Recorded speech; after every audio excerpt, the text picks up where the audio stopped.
Hola, buenas, soy Alejandro Bradshaw. Con este siguiente vídeo quiero continuar en esta tirada que estamos haciendo sobre los enemas de café.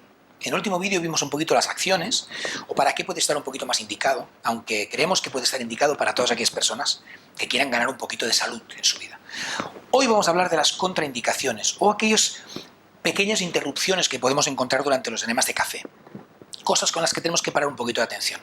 Como he dicho en otros vídeos, es una estrategia o una técnica extremadamente segura y con muy pocos o nulos efectos colaterales. De todas maneras, las personas, como hemos dicho en otros vídeos, que tengan algún tipo de impedimento, pueden comentarlo con su médico y si este médico está un poquito informado dentro de la medicina integrativa o hace naturopatía, pues siempre va a ser un poquito mejor. En fin, vamos a seguir hablando hoy de las contraindicaciones. Una pregunta que nos hacen muy regularmente, tanto en YouTube como en la web, es sobre la colelitiasis, es decir, las piedras en la vesícula biliar. Curiosamente, las personas que tienen piedras en la vesícula biliar muchas veces es porque o no comen suficiente proteína o porque tienen alguna patología congénita, por ejemplo, o esa vesícula no se drena. Los enemas de café son muy interesantes para estas personas ya que pueden drenar la vesícula biliar.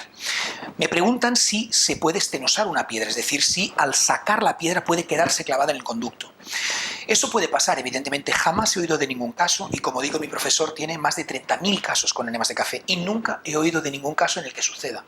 Pero las personas que tienen una piedra en la vesícula biliar, eso puede pasar de todas las maneras, puede pasar con un enema de café o comiendo una ensalada. De todas las maneras en las que la vesícula haga un pequeño peristaltismo puede haber una obstrucción. Por lo tanto, siempre que lo comentéis con vuestro médico o que toméis una responsabilidad en el proceso, yo creo que están muy aconsejados e interesantes dentro de las personas que tengan una vesícula vaga, que tengan fango dentro de la vesícula o que quieran mejorar ese drenaje de la vesícula biliar. ¿De acuerdo? Otra de las cosas que pueden suceder durante los enemas de café es que hay gente que reporta que tiene dolor durante el enema. Cuando entra el líquido, durante los primeros momentos puede tener dolor, un dolor tipo cólico, tipo pinchazos. Aquí tenemos que evaluar varias cosas. La primera es, si ponemos el agua del enema demasiado frío, demasiado caliente, eso puede provocar que el cuerpo quiera expulsarlo y eso puede dar un pequeño dolor cólico. Por lo tanto, es interesante que tenga una temperatura adecuada.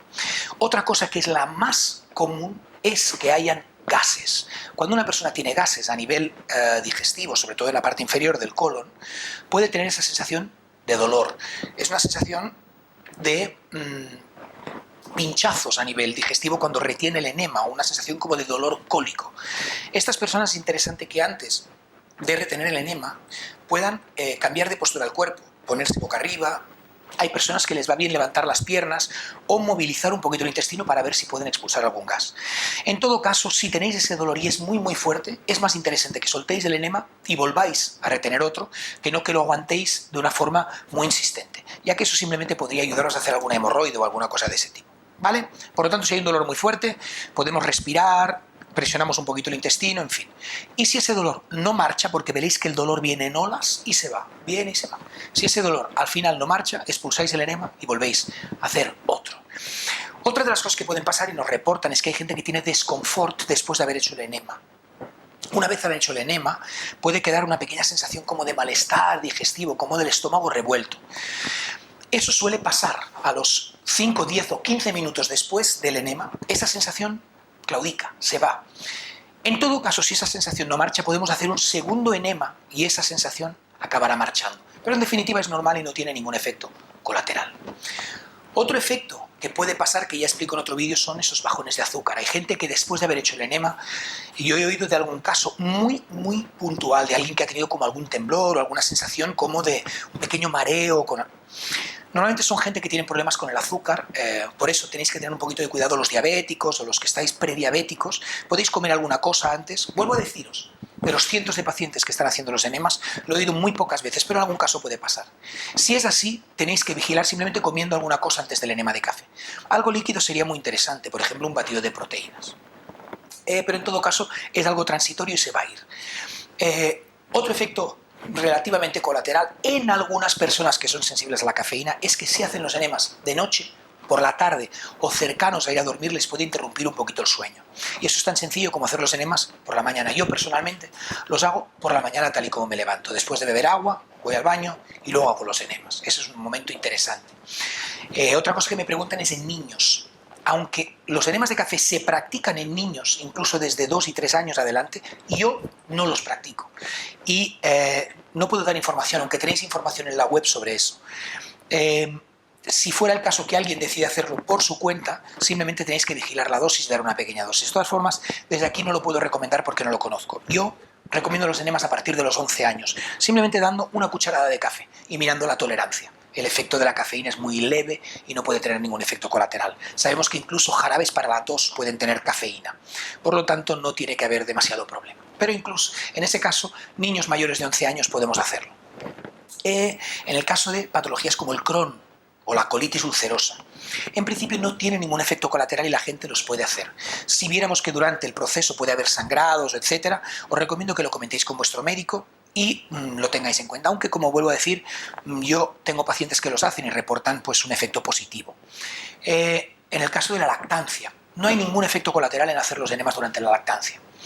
En cuanto a fármacos, tomando fármacos, hasta donde yo conozco no hay ningún efecto colateral con ningún fármaco. De hecho puede ser muy positivo hacer los enemas de café. Otra cosa que me preguntan es si hay diverticulitis. No hay ningún efecto colateral en hacer los enemas de café si tienes divertículos. En personas mayores tampoco hay ningún efecto colateral en hacerlo, en personas mayores, incluso de edades muy avanzadas, cosa que les puede devolver la lucidez y ayudarles. Me preguntan si hay algún efecto colateral en el caso de embarazadas. No hay ningún efecto colateral y las mujeres embarazadas lo pueden hacer. De todas maneras, yo creo que durante el embarazo, al menos en los primeros 4 meses, es interesante no incidir demasiado con demasiadas cosas, aunque no habría ningún inconveniente en hacerlo. ¿Vale? Sabemos que curiosamente, un pequeño apunte, el embarazo es un momento muy dinámico del cuerpo. El cuerpo está en un estado anabólico, está creando muchas células. Por lo tanto, es un muy buen momento para cambiar patrones en el cuerpo. Es un momento donde la mujer realmente puede curarse. Por lo tanto, pasado el 4.º mes es interesante hacer enemas y se pueden tolerar muy bien. Un efecto que sí que tendría podemos tener ojo es en los cánceres colorectales, personas que tengan realmente el intestino muy delicado, muy comprometido. Esas personas tienen que comentarlo con su oncólogo y podría ser uno de los efectos colaterales. Fuera de ello, una pregunta que nos hacen más es si puede haber un exceso de enemas de café. Sabemos que los enemas de café están bien tolerados incluso cuando se hacen a cada 4 horas. Por lo tanto, hay pocos excesos de enema de café, pero sí que hay algún caso en la literatura médica de alguna persona que genera una obsesión con los enemas de café y llega a hacer 30 enemas de café en un día. Y esas personas pueden tener problemas con los electrolitos o deshidrataciones. Es un caso durante toda la historia de los enemas de café. Imaginaros algo tan sencillo como el paracetamol. ¿Cuántos efectos colaterales puede tener? Y los enemas de café durante todos los años que se practican, y me parece que hay un caso donde ha habido una persona obsesiva que ha tenido algún problema. Por lo tanto, aquí veis que hay pocas contraindicaciones, y más que contraindicaciones, son cosas en las que tenemos que tener cuidado y parar un poquito de atención. Sin más, te dejo esta información para que puedas, como nosotros, seguir haciendo enemas de café y disfrutando un poquito de la salud que reportan. Recordarte, como no, que siempre es interesante hacerlos dentro de un programa nutricional, aunque no es indispensable. Pero siempre está bien que miréis la dieta, que penséis en hacer licuados, deporte. Todo lo podéis encontrar en la web si necesitáis. Sin más, te dejo con esta información. Gracias y nos vemos en el camino.